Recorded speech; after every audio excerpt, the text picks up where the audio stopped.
କାଳ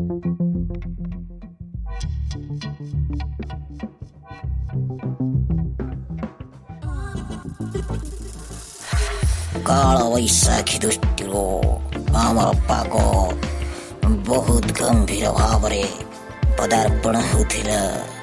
ବର୍ତ୍ତମାନ ପାଗ ମୁଖ୍ୟତଃ ଶୁଖିଲା ରହୁଛି। ବୁଝିଲ ଟିଙ୍ଗୁ? अबे सेना गुरु तू एरा कोन डायलॉग माइलଣି ବେ आ बढ़िया तो सुबुची टीवी रे एंकरिंग करिबो ना कोन ନାଇଁ, ସେଥିପାଇଁ ମୁଁ ଡାଇଲଗ ମାରୁ ନାହିଁ। ବୁଝିଲୁ କି ବେ ଟିଙ୍ଗୁ? ମତେ ଭଲ ଲାଗିଲା ଡାଇଲଗ ମାରି ମାରି ଆସୁଥିଲି। ବୁଝିଲୁ ଟିଙ୍ଗୁ? ପାଗ କେମିତି ମୁଖ୍ୟତଃ ଶୁଖିଲା ରହୁଛି ଦେଖ। ପୁରା ଖରା ପାଗ ହେଲେ ପୁରା ବିନ୍ଦାସ ବୁଲିବାକୁ ପଡ଼ିବ। କିବେ ଟିଙ୍ଗୁ ଆଉ ନୁଙ୍ଗୁରୁ, ତମେ ଦି ଜଣ ଯାକ ଏଠି କଣ କରୁଛ କି ରେ? ତମେ କଣ ଏଠି ମାପିବାକୁ ପଳେଇ ଆଇଲ ନା କଣ? କଣ ମାପିବାକୁ ଯନ୍ତ୍ର ଆଣିଛ ଦେଖିଆ ମାପିଲ। ମାପିବା ପାଇଁ ମତେ ଯିବାକୁ ତମ ଦିଟାଙ୍କ ଶଳା ମାପିବା ମୋର କିଛି ଦରକାର ନାହିଁ ବେ। କିବେ ଟିଙ୍ଗୁ ନିଙ୍ଗୁ ଏଠି କଣ କରୁଛ?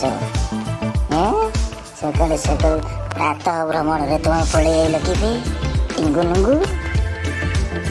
କିବେ ତା ଶଳା ଜୋତା ମୁଣ୍ଟା ତଳକୁ ମାଟିକି କଣ ଠିଆ ହେଇଛ କିବେ? ଶଳା ରାମଦେବ ବ୍ୟାୟାମ କଲୁ ନା କଣ? ନାଇଁ ବେ ରାମଦେବ କିଏ ବେ ମୁଁ ଚିହ୍ନିନି। ବ୍ୟାୟାମ ଫ୍ୟାମ କିଛି ନାହିଁ। ତଳକୁ ଟିକେ ମସ୍ତକ ଡାଉନ କରିକିରି ମୁଁ ବର୍ତ୍ତମାନ ଓଭର ଆକ୍ଟିଂ କରିଥିଲି। ତମେ ଦିଟା କଣ କଥାବାର୍ତ୍ତା ହଉଛ?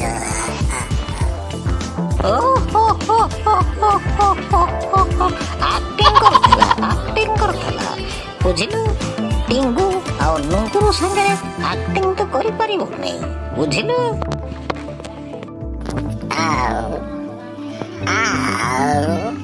ଆକ୍ଟିଂ ପୁଣି ମୁଁ କରିପାରିବିନି। ଆବେ ଶଳା ମନମୁନିଆ, ତୁ ମନେ ମନେ ଆକ୍ଟିଂ କରିବୁ? ଆକ୍ଟିଂ କରିବା ଲୋକରା କଣ ଘାସ କାଟିବେ? ହଉ ଛାଡ଼େ ବିଷୟବସ୍ତୁ ଉପରକୁ ଆ। ବୁଝିଲୁ ଆଜି କଣ ପ୍ରୋଗ୍ରାମ କହ? ଆଜି ପ୍ରୋଗ୍ରାମ କଣ ଲେମ୍ବୁ ଲୁଣ। ପାଗ ଖରାପ ଅଛି, ମୁଖ୍ୟତଃ ଶୁଖିଲା ରହୁଛି। ବୁଝିଲୁ ଆଜି କିଛି ନମ୍ବା ପଇଡ଼ ଗେଡ଼ା ପଇଡ଼ ଇଏ ବିଷୟରେ କିଛି ଆୟୋଜନ ହଉ। ମାଲ ପାଣି ଆସିବ କୋଉଠୁ ମୁଁ ତ କିଛି ବୁଝିପାରୁନି। ମତେ ଶଳା ମାଲ ମାଗିବନି ରେ। ବୁଝିଲୁ 3-4 ଦିନ ପର୍ଯ୍ୟନ୍ତ ଏନେ ମାଲ ମିଳିବନି। ସେଇ ଅନୁସାରେ ଆୟୋଜନ କରି ମତେ ଡାକିବ। ମୋର ତ ମାଲ ଫାଲର ବ୍ୟବସ୍ଥା ନାହିଁ। ମୋ ତରଫରୁ କିଛି ହବାରେ ବି ନାହିଁ। ବୁଝିଲ କି? ମତେ ଦି ଜଣ ଯାକ ଡାକିବ ନାହିଁ। ମୁଁ ନ ଖାଇଲେ ନାହିଁ ବରଂ ମାଲ ଦେଇ ହବନି। ମୁଁ କଣ ଗଜପତି ସିରିଆ? ମାଲ ମୁଁ ତମକୁ ଆଣି ଦେବି। ଶହ ନକଲ ନାହିଁ। ପାଗ ମୁଖ୍ୟତଃ ଶୁଖିଲା ରହୁ। ସେଇଠି ଖାଲିଟାରେ ଯାଉ। ପାଗଟା ଆମେ ବାଗେରେ କରିବା କଥା। ବୁଝିଲେ କି? ପାଗଟାକୁ ଏମିତି ଶୁଖିଲାରେ ଦବା କଥା ନୁହଁ, ଛାଡ଼ିବା କଥା ନୁହଁ। ତେଣୁ ତମେ ଦିଟା ଶଳା ଅକାଳ କୁଷ୍ମାଣ୍ଡ ଯୋଗୁଁ କିଛି ହେଇପାରୁନି। ତେଣୁ ଏ ଜାଗା ଛାଡ଼, ତୁରନ୍ତ ଯାଅ। ବୁଝିଲ? ମାଲର ବନ୍ଦୋବସ୍ତ କର।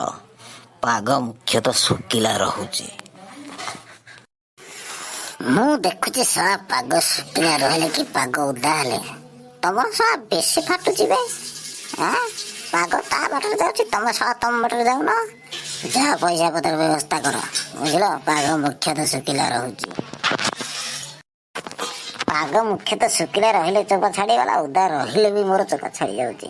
କିଛି ଚାନ୍ସ ନାହିଁ। ପାଗ ମୁଖ୍ୟତଃ ଶୁଖିଲା ରହୁଛି।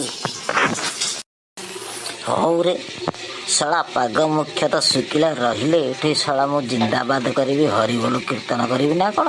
ପାଗ ମୁଖ୍ୟତଃ ଶୁଖିଲା ରହୁଛି।